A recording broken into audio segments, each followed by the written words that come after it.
Alright, Assalamualaikum. Okey, saya ni ramai orang mesej.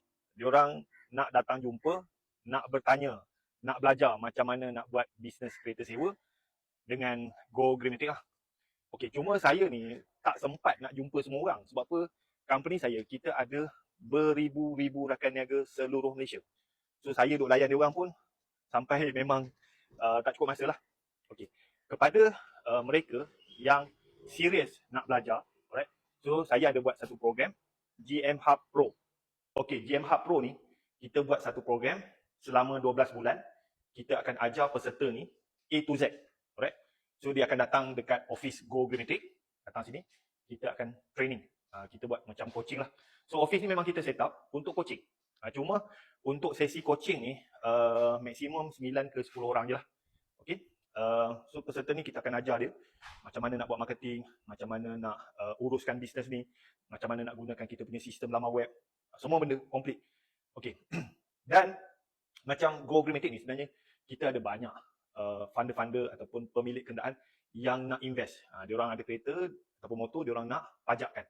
So kalau GM Hub Pro ni diorang bersedia untuk ambil kereta pajak, kita akan offer dekat diorang lah. Okey. Untuk GM Hub Pro ni, kita charge yuran RM3,000 setahun. Ini kuota terhad. So, siapa yang daftar, cukup kuota. Kalau lebih tu kita akan naikkan harga lah. Untuk GM Hub Pro ni, Go Greenmatic kita tak ambil apa-apa royalty. Okay, you daftar, you buat marketing, you dapat buat sale, kita tak ambil apa-apa royalty lah. Itu you punya semua lah. Cuma kalau duit tu masuk ke company Go Greenmatic, kita ambil 1% lah. Kalau macam Go Greenmatic, kita dapat pelanggan, kita sewakan kereta you, so kita ambil commission dalam 20% lah. Okey, so kalau sesiapa yang ada modal, yang serius nak belajar, yang nak dapatkan coaching selama 12 bulan, nak belajar betul-betul.